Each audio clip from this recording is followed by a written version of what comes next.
Hi, everyone. So, welcome to the Continental Club. I'm Ann Hine, and let me get the camera on here and say a proper hello. So, hi, everyone. So, welcome to the Continental Club. Today, I'm talking about the CM17. I just love this machine.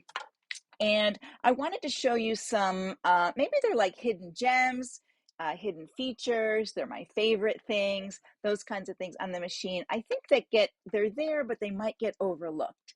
And so I'm going to point those out. So if you have any questions or comments, please post them below. I'll come back and answer all of those. I usually get a little notice, so I remember to come back, and I check in from time to time anyway. So if you have questions, please post below, or you can always find me over on the Janome Artistic Digitizer Facebook page. And if you haven't joined over there, I do recommend that you join. That's our full support page for the software, and we answer other kind of questions too. So we can service a lot of different things over there. So if you have questions about the software or even about the CM17, you can put them over there as well.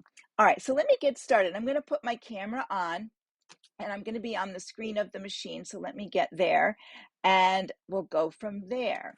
All right, so as you can see, when it starts out right now, I do have my screensaver on, and I really like having a screensaver. It goes through some of my favorite things, and you can use the screensaver app. It's for iPad or Android, or you can even use the screensaver software. And all of those the apps are located in your Play Store or your App Store. And there's my little posy girl. And then the software you can get through the QR codes on the global page. So they're all listed there. So let me get the screen on. Oh, there I was with my favorite bestie Dot there. Okay, so when your machine comes on, it does come on to the main page. And I want to point out something, just a little thing that may help you someday. And I'm going to zoom in just a little bit here on this one part. And it's hard to keep the camera to be actually focused there. But right here, when I have my zigzag plate on, it has the little oval opening right here. So if I put on the straight stitch plate, it'll drop it to a little tiny hole. So sometimes what happens is people put their plate on, their straight stitch plate or their HP plate. Well, HP usually says HP, but they'll put their straight stitch plate on, and I only have the HP in front of me here, but they'll put the straight stitch plate on, and they'll think some of the stitches will gray out, anything with width, so all of these things will gray out. And you'll notice there's a little tiny single hole there. So this is just a little thing that will help you kind of navigate your machine a little bit easier, okay? Now I want to start with the set mode, which is down here. This is this little gear.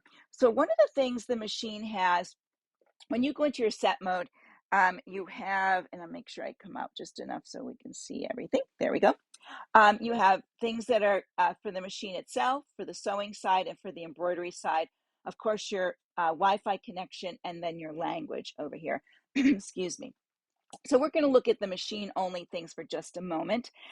Your screen, your volume, your screen brightness is here, your time setting, your inches are located right here. So you can turn on inches. But the part I want to show you is right in here, we have the bobbin holder message, the standby timer, and the screensaver, how that's on or off, and the auto off time setting. Now this here, I really like this. I have mine set for a pretty long time, but you can lower it down. And what happens is if you leave your machine, it will go to sleep, so your screensaver will come on. And then after a certain amount of time, mine stays on for 7 hours, it will turn itself off.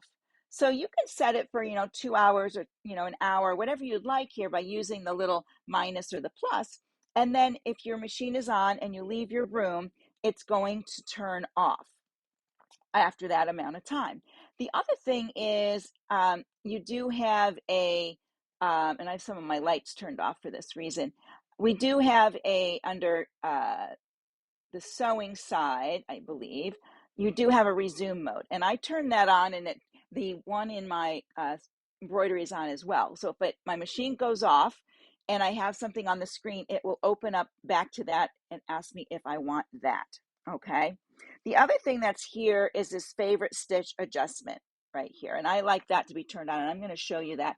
That is one of my favorite things. So I do have to say that my machine turning off on its own, the resume mode, and favorite stitch are one of those things that I really, really like. So if you make any changes, always touch the OK. You know, you can do all your settings and then touch OK. You're good with that. All right, so the other thing I want to show you, let's get talking about some stitches. We do have a couple, and I mentioned these quite a bit, a couple specialty stitches right here. This one has that nice reverse at the beginning and then at the end. And to activate the one at the end, when you get to the end, you just touch the reverse, keep your foot on the foot control, and it'll back up and go forward and put a nice little reverse there. And then over here, on this one, you have a locking stitch at the beginning and one at the end as well. And you engage it by touching the reverse, and it'll do its so many times through. And you can see right here, this is the part I wanted to show. Right here, you have a locking stitch at the beginning and one at the end. And it says, mine is set at 5 and 3. So that means it makes about 5 little passes to make the knot, and then 3 passes at the end. Now I can make that anything I like. I can change it. If I wanted it to be less here, I think 6 is the highest. And then here, you know, I could bring that up to if I wanted to have 6 at the beginning and 6 at the end. So it's up to me what I want to do there. And this right here, this is your default. So if you made any changes on this stitch and you're thinking, oh, I want it to go back to normal, just hit the DFT and it takes it back there. Now you might notice that right here, I have some little brackets around the number there. And that's because I've set this as a favorite stitch. And what that means is every time I come here, my setting is this setting instead of that setting. These are the normal settings. So if I go away from this stitch and I come back to it, there are my settings. How do you set your favorite stitch? Well, let me set one. I'm going to set this one here. And what I'm going to do is I'm going to open up my adjust window. Now we also have the adjust over here, so you can make quick changes right in front of you while you're sewing, which I really like that too. And your favorite stitch items will show up there as well. There's always, depending on the stitch and what you're doing, there could be more or less tools under here. But right here is your favorite stitch. So if you're going to create one, you're going to use the arrow where it's going in the folder. So I'm going to change this. I'm going to leave this needle position over here, but I am going to make my stitch length longer. So I'm going to put it up there. These little dots here tell you where the normal is. So if I wanted to put it back, all I would have to do is bring it down here until it turned the same color as those other blocks, and I would be back to the default. But I'm going to make it go up here. It's going to be longer. It's getting longer over here. I can also change the tension. If I want a lower tension, I can change the tension. Maybe when I use this stitch with a certain thread, I always change it to this, so I'm going to make it my favorite. And maybe I like less press or foot pressure, so I'm going to change that as well. Then I'm going to go right here and touch FS, and I'm going to touch FS1. And it's going to fill in with my changes. And here you can see I have brackets around there. So I'm going to close this now. I'm going to go away from it. I'm going to come back to it. And you can see right here are my changes. All right. Now, if I wanted to come back in here, I can also delete them if I wanted to. If I had 2 in here, and let me put a second one in here. I'm going to change this. I'm going to move the needle position just a little bit, and I'll bring my stitch length this way so it's tinier. And then I'm going to just put this one in and put FS2. So I know I have 2 settings for this. So when I come to this stitch, it's going to look like this. And I'm like, well, you know what? I think I need my other setting. I'm going to touch FS with the arrow coming out, and I can switch between the FS1 or the FS2. So it easily goes back and forth between those two. All right. And then if I touched the default, it's going to take all those away and bring it back down. So you can either, so I have 3 stitches in there now. I have FS1 and FS2 with my settings. And then I also have the default if I want to use that. Now say I want to delete one of these. I'm going to touch my my trash can, and then I'm going to touch FS2, and I'm going to go back and take a look at this. And now I only have FS1. So you always touch your trash can first to delete it, but you have 3 choices with every stitch. And this works with even your decorative stitches, especially like your tapering stitches. You can do some fun things with tapering stitches as well. So if I went up here to my tapering stitches and I wanted to create one of these, I'm not sure if I have this one in there just now. I don't think I do. Nope. All right, but I could do this if I brought it into tapering and I chose my taper item and I only wanted maybe 1 in the center there and 1 at the end, 60 with 1 and 60. I'm going to do okay. There it is. If I want to save it as my favorite stitch, it's going to go in there. And when I close this, if I go over here and come back to it, there's my favorite stitch. So it will only do 1 pass of these. So you can even set it up with those stitches as well. All right, so let's go back here. I pointed out the ones here and about the lock being when you see the little lock symbol with the line above it, that means the beginning, and the line below it means that's the end. Now I see that in other places too. If I page over and I could find other stitches by paging, I could also, this is a little hidden thing I like, this piece of paper right here. When you select that, it shows you larger groups of your stitches, and you can page over this way. And when you find one you like, I'm going to go one more page, maybe this one. I can select it right from there, and there it is. Now here I can set a lock. Right now there's a lock at the beginning, and it'll lock first and then start. If I didn't want the lock, I can turn it off. So sometimes you think, why would I not want it there? There could be some times when you maybe you're going to start on the edge of a fabric anyways, and a seam's going to go across it, so you don't need a lock there. Maybe you need to have those extra tails to do something else with. You can turn the lock off at that point too.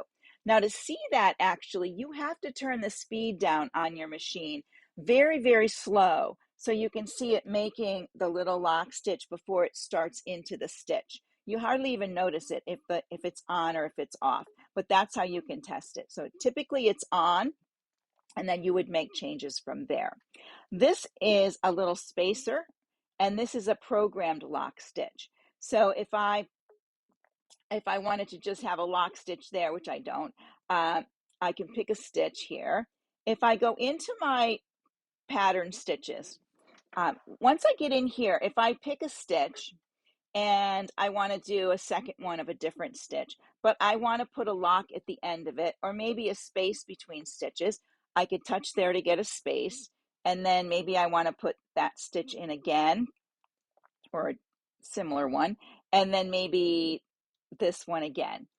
Now, if I wanted to do anything with that, that's what these arrows are for. I can go back up, and when it's highlighted, that's the stitch I'm working with. I could mirror image it if I want to. And that makes a nice pass because it comes around here over to this one. It doesn't drop down. If I had it the other way, it's going to make a jump stitch to go down there. So if I turn it this way, that works really good. And then I could go up here.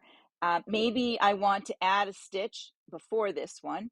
So I could touch here and it puts a stitch in before there. So you're going up, whatever's highlighted, it will add something before it or do something to that stitch.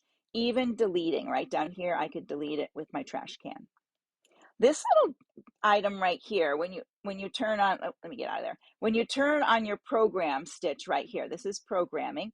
There's the 3 hearts, or the heart, the spade, and the diamond. That means you're going to make a combination. And then if I touch this, this is for your hand stitch style. These are those wonky stitches. I call them wonky stitches. using the plus here, see how it's getting kind of wiggly? And I can move down to this one and I could make that one a little wiggly or a lot wiggly like that. Here I can rotate through the different parts of it too. So you have, or I can choose all of them and make them all wonky. But this looks like I hand stitched it. Your sewing machine can do a hand stitch. If I needed to copy paste that one right down here, it gives me a second one. And then I could kind of, again, change the number of wonkiness on there. If I wanted to delete a part, I could just touch the delete. But it's going up and deleting as I go. So it's only going to stitch this much. So those tools, you have to remember, as you go across, there's different tools will show up here. Now this folder here is where you could save a combination to use at another time. So let's say I put this in and I decide, yep, I want to save that. Maybe I'd said words here for a quilt label. I would go here to my folder and you can see I already have some in here. I've saved them to the machine, to the sewing side. This is the ORD side of my machine. Not in here. It's not going to read any of my embroidery files because I'm on the ORD side. I'm going to use my up arrow to get back. So these are different stitches that I've saved. I would just touch the pencil and I would name it. I'm just going to call it XXA. Okay. And then I would do okay again. And then if I go away and I come, let's see, let's do this. Let's go back to, we'll erase that pattern. And I'm like, oh, you know what? I want to go get that one I was using. I'm going to turn on my combination. My folder shows up. Oop, that's the folder in, sorry. Right down here is folder out. And then I'm going to go to the XXA right there and select it. And there it is. So you can save your combinations that way. If you want to put them in with the folder here and take them out with the folder here. Arrow out, arrow in on that. Very easy. So you can save, if you're doing labels with text, you can do that as well, or any stitch combinations. We have a lot of words in here as well. When you move over near the end into the long ones and pictograph over in here, let's see where they are. There's the long ones. And then we have lifestyles, kids, seasons, and words. So, you could put whatever and add quilt into that if I wanted to. Or if I didn't want those other parts, I could just come in here and delete the parts I don't want. I just have to go all the way up though and delete this way. There we go. One more. So that's how you would use that when you're working with those decorative stitches. All right, and don't forget, we do have that middle screen over here. I only have a little bit of it showing. I sometimes forget when I'm sewing. You're straight on your machine right here. You're looking straight on, so it's easy to make changes here instead of trying to reach over here and seeing the controls over here. So try to remember that. And of course, we do have, those of you who are tactile, this is width and this is length if you want to turn the dials. We have dials on there as well. I forget about those because I'm used to using the little sliders and touching the screen. So for me, that's very, very, very, very common. All right, the other thing I want to show you is up here on the top here, we have some other tools. This takes you back to the first page. Okay, wherever you are, it'll bring you back there. And the 3-line option gives you some new tools under here. If you wanted to use your AccuFeed with a decorative stitch, you would want to come in here and turn on the manual, and then you can adjust the dual feed balance. Typically, when you have it on normal, you can change the balance on the screen of your machine, and the balance means that your top and bottom are going to be working together better. So if you're even with AccuFeed on, you might have a little slippage, so you can change the rate of speed. It's like your differential on that tool. So we have to remember that. And then right here's your machine information. A lot of people ask about this, okay? This is my version. This is how many hours my machine has been on, and this is how many times how many hours of stitching I have. I have a lot less stitching hours.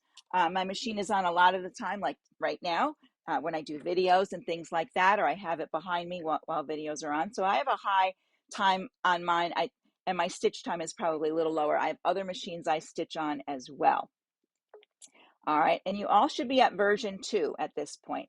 If you're not at version 2, you can go to the Janome Global page and download for the CM17 the update to V2. You definitely want to be at V2. They give you some more features, and features are very important. The last thing on this screen is this one right here. This moves your embroidery hoop bracket to the center, and this moves it to the very top so that you don't have to worry about when you're packing it, if you want it in the middle, or if you need it to be at the very top out of your way when you're sewing, because it's when it's down, when it's down over on one corner, it might be in your way. So that's how you change that, the 3-bar menu. And then I can touch OK to get out of there. Now this one up here, the house, Janome's had that on a lot of their machines, the home. Here we're going to find our ordinary sewing mode that we were just in, our sewing application mode, and our embroidery mode, which is very, very important on there. Let me see. I was going to make sure I haven't forgotten anything on my list. Okay. All right, so let's do a little bit in embroidery. I do want to come back and do a whole lesson on the edit screen of embroidery because I think it's important. There's a lot of tools over there, and I'm just going to show you a couple things today to kind of whet your appetite. There's nothing here because I don't have a design chosen, but of course I could go to my folder and I could go use my USB stick is plugged in. I could get something off of there. Or I could come right up here to the flower or sorted by hoop. I could do lettering if I want, or I could go right to the edit screen. Now, if I wanted to build something today, I could start over here at the edit screen, and then I could change my hoop down here. Maybe I want to do a larger hoop, so I could put in the RE46.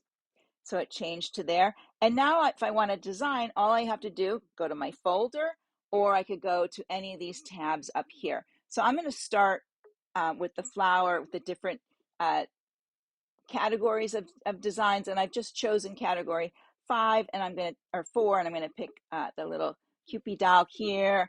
I love this one. And so the one I want to show right away is when you bring it in, now I have more tools down here.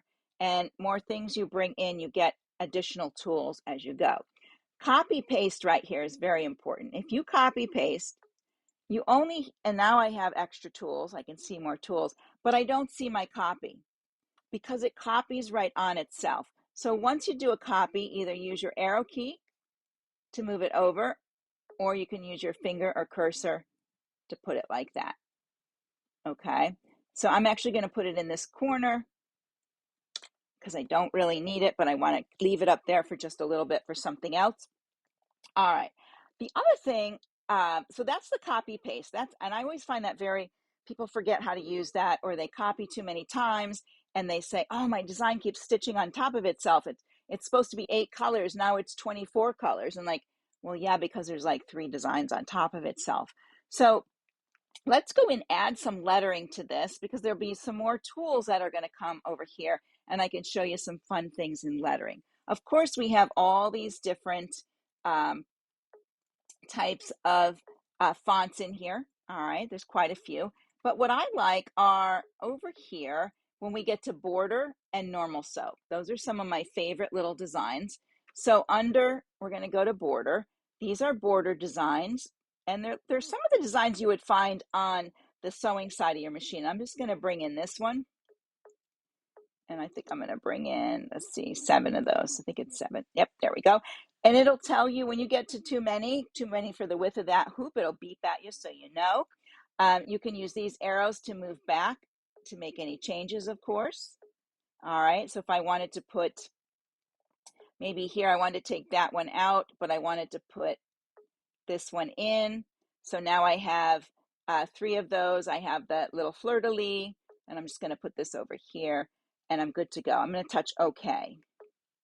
Now everything always falls center hoop, and I can move it up if I want, but before I move it, right here, I have a new tool. I have my lettering art, so I'm going to select my lettering art, and I'm going to curve it about 4 times. I can move it apart a little bit like this. I think this is kerning, and maybe I want to bring it back down. No, I want to bring it back up. There we go. And then I'm going to touch OK, and I'm going to move it up here to the top above the doll. There we go. Okay, maybe a little closer. There. Now I'm going to copy paste that once. Then I'm going to hit the mirror image and bring that down. There we go. And I could set this down here. Now, one of the nice things is once I get it in here, I can use these features here. And a lot of times nobody touches these, you know. This is the magnifier. So if I want to see really close in, I'm going to select it once. And when the hand is highlighted, I know I can move the screen itself. Okay.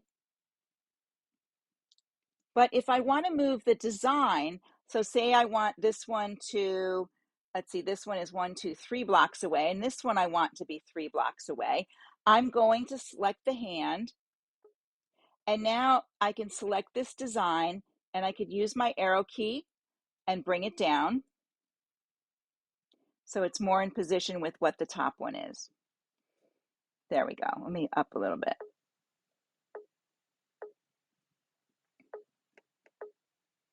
There we go. Let me put it right there.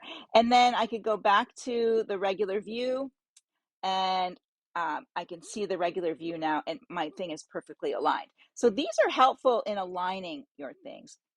I also am going to move in close here, and I want to show you this part here. We're going to move over so we can kind of see, and it's hard to tell where you are. Right now, this one here is selected, and I could select the top one or the doll. But for me, in order to do that at this point, I have to select here, and then I have to use the arrows to page through. Now it's showing the red line around there. If that's what I want, I can select it, and now it has the doll selected. If I select again and I hit this, it's going to move to the next one. Now, I think let me go to the next one. There it goes. This one is selected. If that's the one I want, I can hit the center and it's going to select that one. Does that make sense? So you want it to engage it, you select it to turn it on, and then to page through your design, you can go like this. That's different than the 1, 2, 3. The 1, 2, 3 puts it in order, all right, of the way you want it to stitch. So I'm going to go back into a regular view so you can see everything there. Okay, the last thing on this that I want to show is the consecutive color grouping, which is this one right here, the 2 spools underneath the 4. These 2 designs could be grouped, and these 2 designs could be grouped. So what I need to do is I'm going to choose this first, and it's showing these 2 highlighted, so it's joining those 2, and then it's joining those 2, and I can say okay. And it's going to go right to the ready to sew screen, and things are going to move here for me. That's okay. And I'm going to check the colors here, and you can see all the doll colors are here and the black is at the bottom. So it joined those together. It joins like designs together. All right. Some things it won't join. Once you go back into your working screen, you would have to reorder it again. So let's say I'm going to pick my order here, and I'm going to go this one, the doll, this one, and then this doll over here. And then I'm going to touch that again. That's my order. If I wanted to color group those, when I go here to color group, what I'm going to see is it's not in line with that. It may join it. Then we have that one. It has all these individuals. So we'll see if it joins them. There we go. And I'm going to do okay. And we'll see if it joined it. Now it's saying 14 colors. Let's go over here. but it didn't join them because they were not consecutive. They have to be consecutive. So there's the black, there's one doll, there's the black, and there's the other doll. So when you're going to be grouping, you want to put your like things together. And what that means is in your edit screen, you're going to go to your 1, 2, 3. This one is selected and that one is selected. And then I'm going to do this one and this one. And then go back to this. It sets it here again. These two are selected because they were the first two. They're grouped now, and those two will be grouped. Okay? You have to play with it a little bit to see how that's all working. It does not save your grouping, so you need to regroup once you go back to your edit screen. And there we are with our edit screen again. There's lots of tools down here, and I'm going to come back and do a lesson on just the tools down here, because I think there's so many down here that we could play with and for you to understand. But I just wanted to show you this part here, and also the selection tool over here. I think this is really important, and doing the magnifier on here is really important as well, and color grouping. All right, I'm going to go put the camera back on, and let me see here. I got to find my cursor to get me back there. All right, here we are.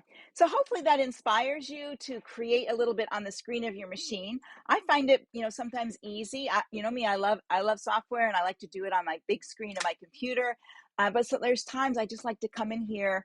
I love those normal and border sew designs, and I love creating and working with those. So I'll be back again, and I'll do a complete lesson on just the editing side of the machine so you can see that a little bit better. All right, everyone, have a great day. Thanks for joining me today in the Continental Club, and we'll see you again another time. Bye for now.